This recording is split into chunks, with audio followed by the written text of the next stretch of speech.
के नेपालमा टिकटक अनब्यान भइसकेको छ? अहिले चाहिँ धेरैजनाले टिकटकलाई बिना VPN र बिना DNS चेन्ज नगरिकन त्यतिकै चलाइरहेको छ। सो जुन तपाईले हेर्नुभयो, मान्छेहरूले चाहिँ लाइभ बसिरहेछ मजाले र धेरै टाइपको ट्युटोरियलमा पनि तपाईलाई देखाउँछ कि मैले चाहिँ कुनै VPN युज गरेको छुइनँ, कुनै DNS युज गरेको छुइनँ, तर पनि मेरोमा टिकटक चलिरहेको छ। के साँच्चै नेपालमा टिकटक अनब्यान भइसकेको छ? यसको रियालिटी के हो? यो भिडियोमा रहेर यसकै जानकारी मैले तपाईलाई शेयर गरेको छु। भिडियोलाई अन्तिमसम्म हेर्नु होला। सबै कुराहरू मैले भनेको छु हैन, तपाईले 2-4 वटा कुराहरू मान्छेले गरेर चाहिँ टिकटक चलाउने गर्छन्, त्यो सबै कुरा मैले शेयर गरेको छु। सबै कुरा बुझ्नलाई चाहिँ अन्तिमसम्म हेर्नु होला। जस्तै कि मैले तपाईलाई रिसेन्टमै एउटा अपडेट शेयर गरेको थियो टिकटकमा, जसमा मैले तपाईलाई भनेको पनि थिएँ, एउटा न्यूज पनि देखाएको थिएँ कि काठमाडौँ उपत्यका भन्दा बाहिरको जिल्लाहरूमा चाहिँ केही इन्टरनेट सेवा प्रदान गर्ने कम्पनीहरूले चाहिँ टिकटक चाहिँ खोलेको छ, जसमध्ये त्यहाँनिर पपुलर नाम थियो डिसोम थियो हैन, अनि वर्लिङ थियो। तर डिसोम र वर्लिङमा चाहिँ वर्लिङ युजरहरूले चाहिँ अहिले चाहिँ टिकटक मजाले चलाइरहेको छैन। यसमा चाहिँ म तपाईलाई के भन्छु भने जुन सानो कम्पनीहरू छ नि, इन्टरनेट सेवा प्रदान गर्ने सानो कम्पनीहरू, तिनीहरूकोमा चाहिँ मैले पनि हेरेको छु 1-2 जनालाई, तिनीहरूकोमा चाहिँ टिकटक चाहिँ ब्यान्ड छैन, तिनीहरूको नेटमा चाहिँ टिकटक ब्यान्ड छैन, तिनीहरूले चाहिँ मजाले चलाइरहेको। त्यो जुन न्युज थियो साथीहरू, त्यो न्युज साँचो थियो र मैले पनि चेक गरेको थिएँ।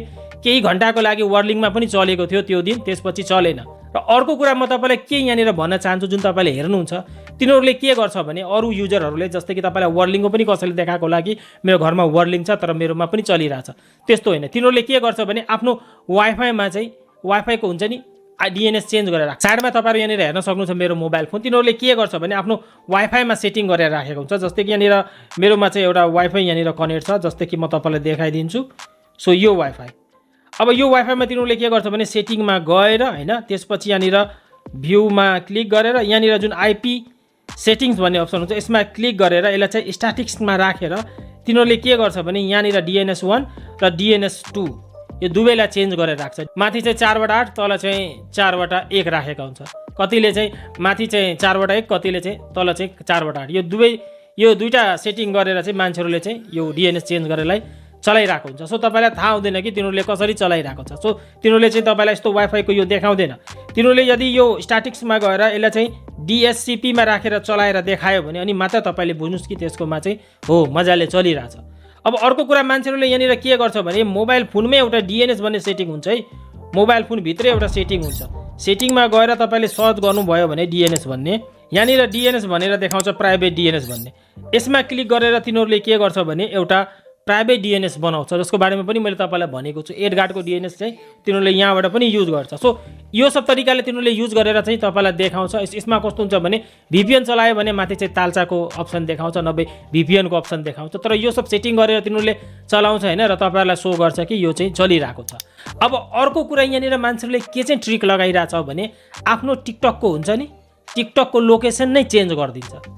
टिकटकको लोकेसन जस्तै कि नेपालमा बनाएको छ भने तिनीहरूले के गर्छ भने एकचोटि VPN लाई युज गरेर टिकटकलाई ओपन गर्ने अनि टिकटकको सम्पूर्ण सेटिङहरू चेन्ज गरिदिने, लोकेसन चाहिँ अर्कै ठाउँ देखाइदिने। सो एकचोटिलाई तिनीहरूले यस्तै टाइपको सेटिङ गरेर अनि लोकेसन चाहिँ अरू कुनै कन्ट्री, जापान, अमेरिका राखेर अनि त्यो आइडी चाहिँ तपाईलाई चलाएको देखाउँछ। सो यो जुन टिकटक अनब्यान वाला न्युज जुन छ नि साथीहरू, यो चाहिँ फेक न्युज हो, यस्तोमा विश्वास नगर्नु होला। जति युजरहरूलाई तपाईले हेर्नुहुन्छ तिनीहरूले चाहिँ कि त प्राइभेट DNSहरू युज गरिरहेको हुन्छ, कि त आफ्नो वाइफाईमा DNS सेटिङ गरेर राखेको हुन्छ, कि त तिनीहरूले आफ्नो टिकटकको लोकेसन चेन्ज गरेर चलाइरहेको हुन्छ, कि त तिनीहरूले आफ्नो मोबाइल फोनमै DNS सेटिङ गरेर राखेका हुन्छ। र मैले जुन तपाईलाई भने केही सानो इन्टरनेट सेवा प्रदान गर्ने कम्पनीहरूले चाहिँ यी टिकटकलाई ब्यान गरेको छैन, त्यसको सर्भर चाहिँ ब्यान छैन। सो तिनीहरूको इन्टरनेटमा चाहिँ मजाले चलिरहेछ। जुन चाहिँ तपाईँले भिडियोजहरू हेर्नुभएको थियो त्यही भिडियोजहरू थियो। अब यो सब कुरा गरेर तपाईँ पनि चलाउन चाहनुहुन्छ भने तपाईँ चाहिँ अलिकति रिस्कमा पर्न सक्नुहुन्छ के।